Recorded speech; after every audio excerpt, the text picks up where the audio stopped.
इस क्षेत्र के पूर्व में कांग्रेस के प्रत्याशी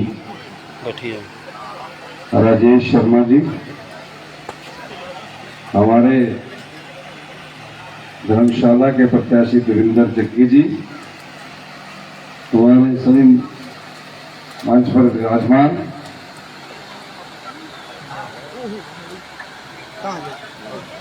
हमारे बीडीसी के सदस्य महेंद्र सिंह जी, शिवेंद्र सिंह जी उप प्रधान, संजीव कुमार जनरल सेक्रेटरी, फौजा सिंह दीवान सेक्रेटरी डेरा, राजेश कुमार पूर्व प्रधान, रीना द्रोड़ जनरल सेक्रेटरी महिला कांगड़ा,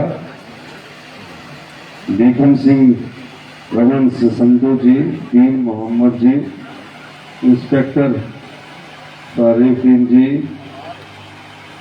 कैप्टन गुरदयाल जी, कुतुबुद्दीन जी, मुल्की राम मेहरा जी, संजीव कुमार जी, सेक्रेटरी मेंबर डेरा, विजय कुमार रिटायर्ड आरओ, उषा महिला मंडल प्रधान नंदपुर, पद्मा वार्ड पंच, उषा वार्ड पंच, अमन सिंह वार्ड पंच, विपुल कुमार वार्ड पंच, राजकुमारी वार्ड पंच, सरिता देवी वार्ड पंच, नितिन दीवान वार्ड पंच,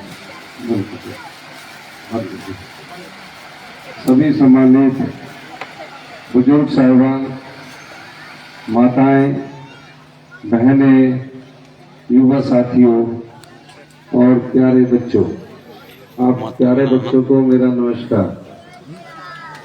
बोलना नहीं है और सुनना है ना। 10 जुलाई को आप अपना दोबारा से वोट डालने जा रहे हैं। 11 दिसंबर 2022 को आप लोगों के आशीर्वाद से हिमाचल प्रदेश में हमारी सरकार बनी। 11 दिसंबर 2022 को जब मैंने मुख्यमंत्री के पद की शपथ ली तो मन में हमेशा से एक विचार और एक सोच उजागर होती रहती थी कि मुख्यमंत्री बनने के बाद हमें हिमाचल की जनता के विकास में, आम लोगों के विकास में, महिलाओं के सम्मान में, युवाओं को रोजगार देने के लिए हम नीतियां बनाई। इस दृष्टि से हमने कार्य करना शुरू किया। हमारी सरकार ने जब आर्थिक मोर्चे पर पहली चुनौती का सामना किया तो पता लगा कि सरकार चलाने के लिए जो खजाने में धन होना चाहिए उस धन को बीजेपी की पिछली 5 वर्ष की जयराम ठाकुर की सरकार ने बुरी तरह लुटा दी। खजाना खाली था। प्रदेश कैसे आगे बढ़े, हमारी सरकार ने उस दिशा में कुछ फैसले किए।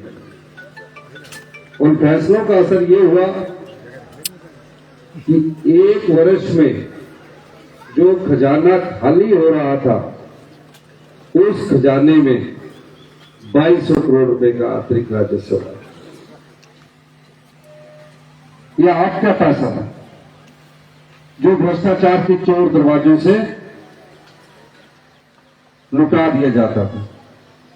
हमने उस भ्रष्टाचार के चोर दरवाजों को बंद किया। मैं एक उदाहरण देना चाहता हूं आपको। हमीरपुर में सबऑर्डिनेट सिलेक्शन बोर्ड था। युवाओं के साथ अन्याय हो रहा था। 5 साल जयराम ठाकुर जी ने उस अन्याय की तरफ नहीं देखा। खबरें आती थी कि उस सबऑर्डिनेट सिलेक्शन से पेपर लीक किए जाते हैं, लीक करके बेच दिए जाते हैं और बेचने के बाद ऐसे युवाओं को नौकरी मिलती है जिन्होंने पेपर को खरीदा होता। जो पढ़ा लिखा बच्चा आप जैसे परिवार से उठकर मेहनत करके ये सोचता है कि मुझे सरकारी रोजगार मेहनत से मिलेगा, उसके साथ अन्याय हो रहा है। हमने जाल बिछाया, हमारी सरकार ने जाल बिछाया। और जब मुझे पता लगा कि उस सिलेक्शन बोर्ड के कर्मचारी और अधिकारी उसमें सम्मिलित है,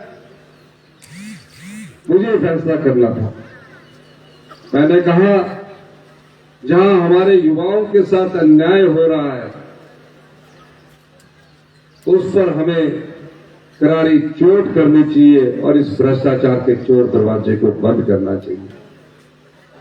मैंने तुरंत प्रभाव से सबॉर्डिनेट सिलेक्शन बोर्ड को भंग किया और जो सरकारी कर्मचारी और अधिकारी पेपर बेचा करते थे वो आज तक जेल की सलाखों के पीछे। धीरे धीरे हमारी सरकार आगे बढ़ रही थी। इतिहास की सबसे बड़ी आपदा आई। हमने अपने जीवन काल में इतना अत्यधिक बारिश कभी नहीं देखी। तबाही का वो मंजर था, हर जगह कोहराम मचा हुआ था, त्राहिमाम हो रहा था। पूरे प्रदेश में इतनी अत्यधिक बारिश हुई, कुल्लू जिला पूरा कट गया, ना पानी रहा, ना बिजली रहा, ना सड़कें रही। प्रदेश का कौन सा ऐसा क्षेत्र नहीं था जिसमें तबाही ना हुई हो। फतेहपुर ये वाला क्षेत्र सब जगह तबाही हुई। हमारी सरकार ने इस आपदा से चुनौती को, इस आपदा को युद्ध की तरह लड़ा। हमने केंद्र सरकार से मदद की, मांग की, कोई मदद हमें केंद्र सरकार से नहीं मिली। जो बजट में पैसा होता है, आपदा आए या ना आए, वही पैसा हमें मिला। चुनौती बड़ी थी, सड़कें टूट चुकी थी। हमने अपने संसाधनों से बजट में कटौती करके 4500 करोड़ रुपए का आपदा राहत पैकेज घोषित किया। पर हिमाचल की जनता ने हमारा साथ दिया। पूरे प्रदेश से हमने आपदा राहत कोष बनाया। छोटे छोटे प्यारे प्यारे बच्चे अपनी गुल्लक लेकर मेरे पास आते थे। कितना पैसा होता है पर बेटों की श्रद्धा देखिए, बच्चियों की श्रद्धा देखिए कि प्रदेश में इतनी बड़ी आपदा है। एक बरस में बारिश के कारण 550 लोगों की मौत हुई। 550 लोग हमें छोड़कर चले। हमने भारतीय जनता पार्टी के नेताओं से आग्रह किया, ये प्रदेश हमारा है, प्रदेश की जनता हमारी है, आप हमारा साथ दीजिए। वो हमारे साथ राजनीति करते रहे। 3 दिन विधानसभा में चर्चा हुई और जब आपदा प्रभावित परिवारों के साथ खड़े होने की बात आई तो उन्होंने उनके साथ खड़ा होने से इनकार कर दिया और उस चुनौती को हमने युद्ध की तरह लड़ा। आज पूरे प्रदेश में टेम्परेरी तौर पर सड़कें भी बना दी गई है, पीने के पानी की योजनाएं भी, और जो बिजली के खंभे उखड़ गए थे उन सबको स्थापित कर दिया गया। 22,000 आपदा प्रभावित परिवार इससे प्रभावित हुए। कुछ परिवार तो ऐसे थे जिनका रात का भोजन किया और कुछ ही पलों में उनकी आंखों के सामने उनका आशियाना उजड़ गया। रात का भोजन करके सोने की तैयारी कर रहे थे, पता लगा इतनी तेजी से पानी आ रहा है, अपनी जान बचाकर भागे, पीने के पानी का गिलास तक नहीं बचा। सड़कों पर 22,000 परिवार आ गए। हमने उस चुनौती का सामना करते हुए हमने कहा कि गांव में रहने वाले जो लोग हैं, अगर वो किराए का मकान लेंगे तो हम उनको 5,000 रुपया प्रति माह किराया देंगे, शहर में 10,000 रुपया प्रति माह किराया देंगे। 31 मार्च 2024 तक हमने सब कुछ उनके लिए फ्री कर दिया।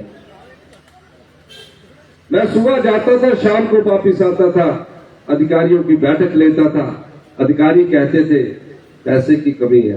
मैंने कहा इन आपदा परिवारों के पास पैसे की कमी हम नहीं आने देंगे। राहत देने की बात आई तो कहा गया कि कच्चा मकान टूटता है, पक्का मकान टूटता है, कच्चे मकान के 4,000 रुपया मिलेंगे, पक्के मकान के 6500 रुपया मिलेंगे। जिसका पूरा पक्का घर टूट गया उसको सिर्फ 1.5 लाख मिलेगा। मैं आप जैसे परिवार से उठकर मुख्यमंत्री की कुर्सी पर पहुंचा। मैं दर्द जानता हूं कि एक पक्का घर बनाने में पाई पाई जोड़कर कई सालों के हमारा मेहनत लग जाती है और कुछ ही पलों में उजड़ जाए। हमने उस चुनौती को मानते हुए मैंने कहा कि ये 1.5 लाख की सहायता ज्यादा नहीं है। कहा इसके लिए नियम है, कानून है। हमने आपदा प्रभावित परिवारों के लिए नियम बदल दिया, कानून बदल दिया। जो 4,000 रुपए की आंशिक रूप से टूटा हुआ मकान था और जो पक्का मकान था उसको बढ़ाकर 1 लाख किया और जिसका पूरा पक्का घर गया 1.5 लाख से बढ़ाकर 7 लाख रुपए की। सुक्कू भाई आगे बढ़े। ये अधिकारी कह रहे थे कि इनका कच्चा मकान है, कच्चा एक मिट्टी का घर टूट गया, इन्हें नहीं देना चाहिए 7 लाख। मैंने कहा क्या इनको जिंदगी भर आप कच्चे मकान में रखेंगे? मैंने उनके लिए भी नियम बनाया और कच्चे मकान वाला जो अपने परिवार के साथ रहता था उसको भी 1.5 लाख से बढ़ाकर 7 लाख रुपए। ये चुनौती हमारी दूसरी थी। धीरे धीरे हम आगे बढ़े। पटवारी कानूनों के पास जाते जाते आपके जूते गिर जाते थे, थकान तक नहीं होता था। हमने उन नियमों में परिवर्तन किया। जूते गिर जाते थे वो पटवारी आपको फोन करके अब लाता था कि अपना इंतकाल करवा लीजिए। अभी इसमें और सुधार की जरूरत। 4,000 बच्चे प्रदेश में अनाथ थे, कोई उनकी आवाज सुनने वाला नहीं था।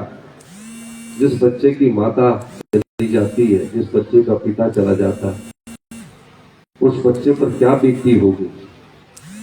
ये बच्चों को गोद लिया गया, उन्हें चिल्ड्रन ऑफ द स्टेट का दर्जा दिया गया, यानी कि उनकी पढ़ाई का सारा खर्चा, चाहे वो डॉक्टर बने, इंजीनियर बने, स्कूल में पढ़े, सारा खर्चा हिमाचल प्रदेश की सरकार उठाएगी।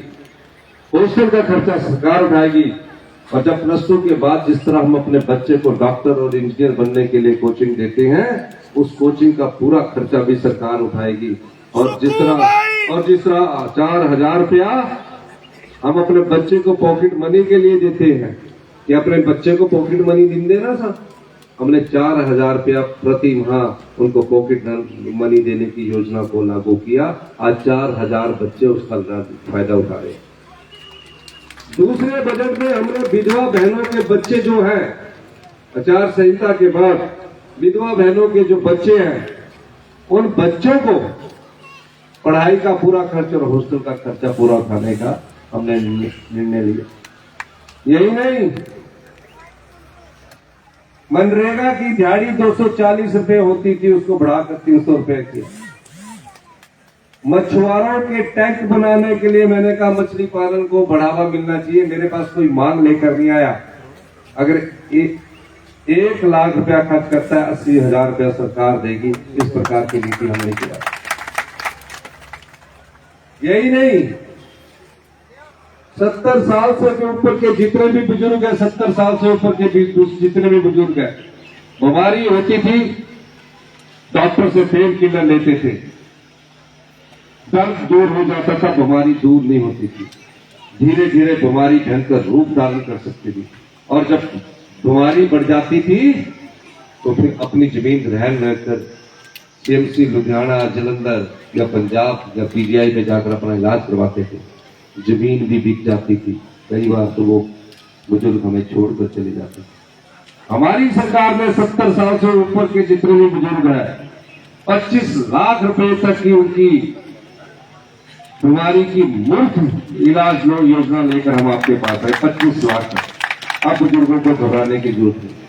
जो बेटी 18 साल की उम्र पार कर चुकी है, उसको हमारी सरकार ने 1,500 रुपए प्रति माह देने की योजना का शुभारंभ किया। इस क्षेत्र से बहुत कम लोगों ने फार्म भरे। अभी 5 महिलाओं को 4500 रुपया उनके अकाउंट में आ चुका है। ये सब पैसा आपका है। अभी मैं जब आ रहा था तो मैं इस क्षेत्र को देख रहा था। ये बाई के पास झलरिया में जहां बीडी हमारा बड़का बेड़ है, कितने साल से कहते हैं हम छोटे थे तब से ये समस्या चल रही है। अब हम एमएससी और बीएड कर चुके तब से। चौधरी चंद्र कुमार जी थोड़ा भी दायित्व बढ़ता है, ठीक पक्का रह गया। इन्हें अपना पैच पूरा पक्का रखे इससे कहा कच्चा अणबोला तो अटके दवी कर दे।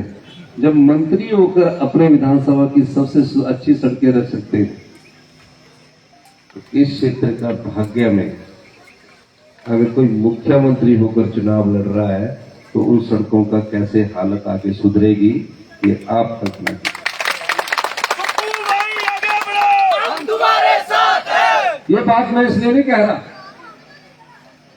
पर दुख मुझे इस बात का है, ये जो पुल 17 साल से बन रहा है, उप प्रधान जी ने जो मांगे रखी है, ये बातें मैं अभी कहना नहीं चाहता, लेकिन मैं दावे के साथ कह सकता हूं, आपको जो काले पानी वाला नाम मिला होगा, मुझे लगता है क्षेत्र में बरसातों में काला पानी ही होगा, जा नहीं सकते होंगे 20 किलोमीटर दूर जाके। इससे आपको आजादी मिलने वाली है। नारे बाद में भैया, इससे आजादी मिलने वाली। पर आपने क्या किया? आपने जिस पार्टी की सरकार बननी है उस पार्टी के साथ नहीं चले आप। अगर 2017 से 22 तक बीजेपी की सरकार बननी थी, उसके साथ नहीं चले, आपके आजाद के साथ। 2022 में से 27 तक की कांग्रेस की सरकार बननी थी, फिर सही गलती कर ली थी, फिर चली गई आजाद करने। बोले कि आजाद होगा तो हमारे काम करवाएगा। सरकार तो 35 के बाद बनती है ना, 35 होगी तभी सरकार बनेगी, आजाद से तो बनेगी नहीं। लेकिन आजाद प्रत्याशी जिस पार्टी का समर्थन करता है उससे वो धन लाता है। अगर ये उनके घर के हालत है तो मैं कल्पना कर सकता हूं कि इस क्षेत्र के विकास में उनकी कोई रुचि नहीं थी। ये सत्य है। और इस क्षेत्र के विकास में अगर रुचि होती तो हर साल 2 करोड़ रुपया विधायक को अपनी विधायक निधि के लिए मिलता है। 6 साल में 12 करोड़ रुपया मिला होगा। उस 12 करोड़ में से ऐसी शिकायतें मिल रही है कि कुछ पैसा तो उन्होंने अपने रिजॉर्ट्स में लगाया है, लेकिन ऐसी स्थिति मैंने नहीं देखी। अब आपके पास आके बड़ी बड़ी बातें करेंगे। आपको एक सवाल का जवाब 10 जुलाई से पहले अपने आप को सोचिए। मैं ये बात इसलिए कहना चाहता हूं कि आपको सोचना है। आप तो आजाद प्रत्याशी थे, कहा मुख्यमंत्री जी मेरे काम नहीं करते। 6 महीने पहले हरिपुर आया, बस स्टैंड को पूरा करने के लिए पैसे की जरूरत थी, हमने दी। बस स्टैंड का मैंने उद्घाटन किया, जो मांगे रखी उन मांगों को मैंने तुरंत प्रभाव से मान ली। इन्होंने नहीं किया, लेकिन उसके बाद ऐसा क्या बढ़ान पड़ी कि आप बोल रहे हैं कि मैं आजाद प्रत्याशी हूं, और आजाद प्रत्याशी होकर आप इस्तीफा दे रहे हैं। क्यों इस्तीफा दिया आपने? आपको पूछना। जबकि आपने उनको 5 साल के लिए चुनकर भेजा, आपने 14 महीने में इस्तीफा क्यों दिया? कहते हैं कि मुख्यमंत्री जी हमारा काम नहीं करते। अगर ये बात है तो हम इसे मान भी लेते कि मुख्यमंत्री जी आपका काम नहीं करते, तो भी आपने इस्तीफा क्यों दिया? अगर मुख्यमंत्री जी आपका काम नहीं करते तो आप कांग्रेस का समर्थन वापस करके बीजेपी के साथ बैठते। अब क्या किया आपने? अब भी तो आप बीजेपी का बिका हुआ कमल लेकर आपके पास आ रहे, अब भी तो बीजेपी का आ रहे। अगर आप आजाद रहते, बीजेपी के साथ बैठते, तो विधानसभा में अपनी आवाज तो उठा सकते थे। आपने इस्तीफा इसलिए दिया कि मुख्यमंत्री जी काम नहीं करते। और देखिए, बड़ी विचित्र घटना हुई इस आजाद भारत में। हिंदुस्तान में ऐसा कोई उदाहरण नहीं मिलेगा जहां आजाद विधायक जनता की समस्याओं को लेकर धरने में नहीं बैठे, इस पुल के लिए धरने में नहीं बैठे। एक बार भी मुझे उनकी कोई आवाज सुना दे कि सारा इस्तीफा स्वीकार कर, वापिस करके बीजेपी के साथ वैसे भी बैठ सकते थे, चुनाव लड़ाने की क्या जरूरत। फिर ऐसा क्या हुआ कि वो बार बार धरने पर इस्तीफे के लिए बैठ रहे, आपकी समस्या के लिए नहीं बैठे। कोर्ट में गए, आपके लिए नहीं बैठ, कोर्ट में गए, अपने इस्तीफे के लिए कोर्ट में गए। जिस विधायक को आपने चुनकर भेजा, उसने आपसे जरूर पूछा होगा कि मैं इस्तीफा देना जा रहा हूं। मैं नंदपुर बटोली की जनता से बोलता हूं कि मैं इस्तीफा देने जा रहा हूं। मेरे ख्याल आपसे तो पूछा है ना उन्होंने, पूछा कि नहीं पूछा? मैंने पक्का पूछा ना, पूछा थोड़े से पीछे वाले ने पूछा, ये पूछा ही नहीं थोड़े से, आपसे पूछा तक नहीं और इस्तीफा दे दिया। तो आप किस मुंह से वो आपके पास वोट मांगने आ रहे हैं 3.5 साल के लिए? ये चुनाव सिर्फ 3.5 साल के लिए होने जा रहा है, किस मुंह से आ रहे हैं? कभी सोचा आपने? इसीलिए मैंने कहा कि 10 जुलाई को जाने से पहले आपने ये बात जरूर उनसे पूछनी है कि जब आपने इस्तीफा दिया तो हमको पूछा नहीं। आप नंदपुर के पुल के लिए, सड़कों के लिए धरने पर बैठे नहीं, आप इस्तीफे के लिए धरने पर बैठे। आप हाई कोर्ट में डेरा के विकास के लिए रिट नहीं की, अपने इस्तीफे के लिए रिट की। तो पूछ के भी तो सर की दाड़ा उन्हें लास्ट दिनों में आ रहा है। हमने स्पीकर महोदय ने पूछा उनको, 3 महीने तक उनसे पूछते रहे, आप भाई इस्तीफा क्यों दे रहे हो? जो कांग्रेस पार्टी के खिलाफ बगावत करके 6 विधायक थे, उनको तो डिस्क्वालीफाई कर दिया। आपको मैं डिस्क्वालीफाई कर ही नहीं सकता क्योंकि आप आजाद हैं। बाद में पता लगा कि इस्तीफा देने के लिए वो धरने पर इसलिए बैठे कि जो बिकने की दूसरी किस्त थी वो इस्तीफा स्वीकार करने के बाद मिली। कब मिलनी थी? स्वीकार करने के बाद मिली, क्योंकि उनके साथ इनकी सौदेबाजी थी। इस्तीफा स्वीकार आ गया, दूसरी किस्त मिलेगी होनी, अड़चाली दूसरी किस्त मिल गई। तो आपने एक काम करना, अभी ये चुनावों से पहले खूब पैसा भाएंगे, पैसे की कमी नहीं है, किस्त मिल चुकी है। दूसरा भी फटाफट बोलना कि 3 गुना चाहिए साजू, 3 गुना लेनी। जब 50,000 रुपये में बोल गए तो बोला 2 लाख रुपये देगा, पर वोट नहीं देना, पैसा जरूर लेना, क्योंकि वो आपका पैसा है, आपके वोट से वो विधायक बना।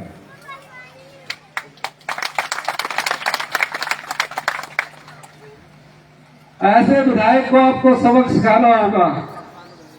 सिखाएंगे कि नहीं सिखाएंगे? पक्का सिखाएंगे? ये गप्पा तो नहीं मारा नहीं? मुझे हाथ खड़ा करके दसा कौन को सिखाएंगे? कौन लो हाथ खड़ा करके बताओ।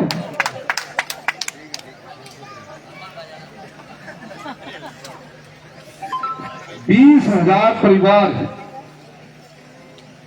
की समस्या यहां है। 20,000 परिवार। मैं आपको एक वादा करना चाहता हूं, कांग्रेस पार्टी किसी भी परिवार को लैंडलेस नहीं होने देगी। जो पौंग डैम ऑफिस की समस्या है, 50 साल आपको हो गए हैं। मैं इस समस्या के समाधान के लिए खुद देखूंगा और आपके लिए अगर मुझे कानून बदलना पड़े तो मैं इस कानून को बदलूंगा।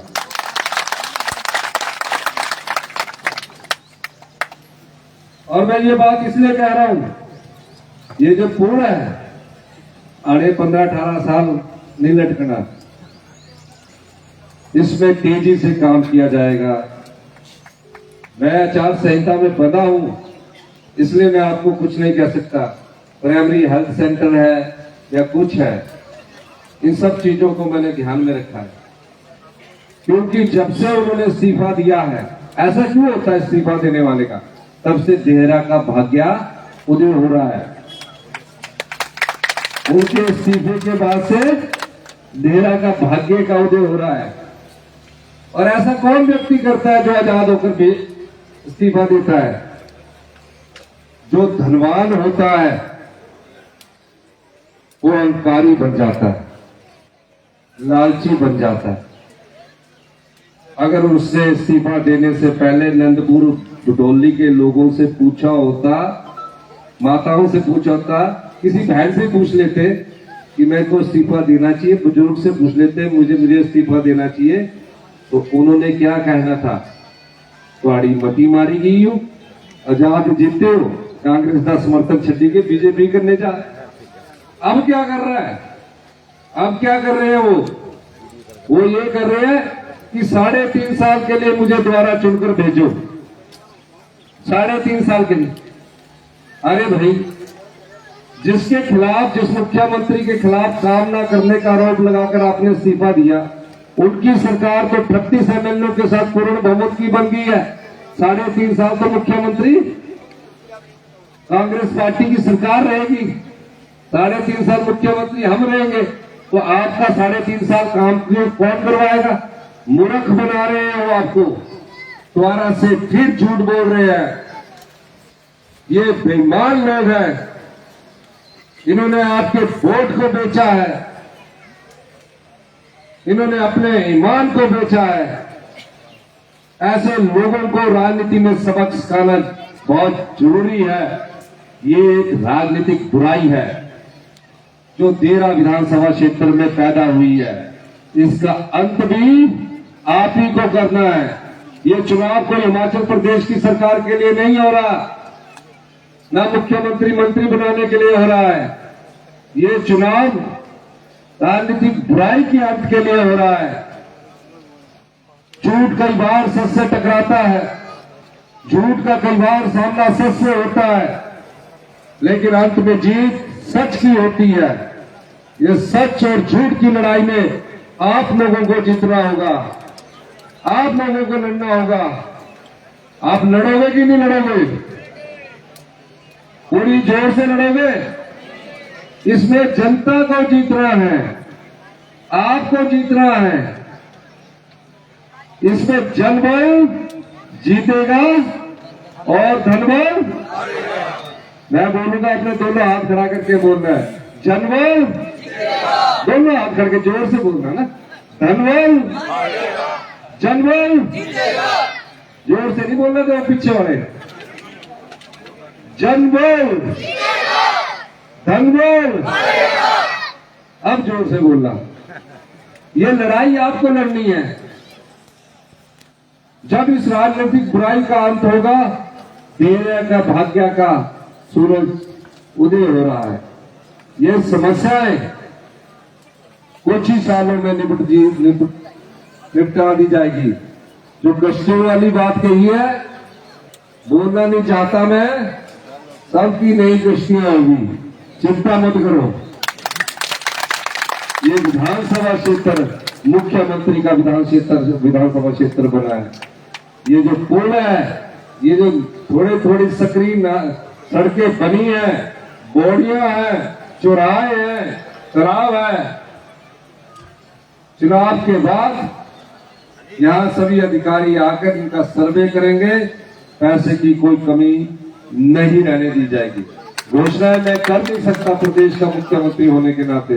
जो शब्द है, आप क्या उदय हुआ है? 6 महीने पहले मैंने कहा बनखंडी में अंतर आज तुरंत प्रभाव से इसके काम को और तेजी से स्पीड से कर दिया जाएगा। पैसे की कमी इसमें नहीं रहने देगी।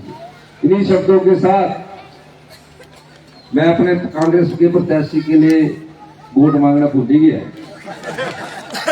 तो आप क्या कांग्रेस के प्रत्याशी कमलेश ठाकुर को वोट डालेंगे कि नहीं डालेंगे? कौन डालेगा? हाथ खड़ा करके देखना। आप निश्चिंत रहिए। जो ये बात फैला रहे हैं, मैं 20 साल से नगौन से एमएलए हूं। किस सचिवालय में जो विधानसभा क्षेत्र के लोग होते हैं, उनको अलग से टाइम मिलता है, अलग से मुलाकात करते हैं, अलग से अधिकारी होते हैं। ये नाम मात्र के लोग खिलाने वाले हैं। 3 साल बाद आप बोलेंगे कि हमारा भाग्य सच में उदय हुआ है।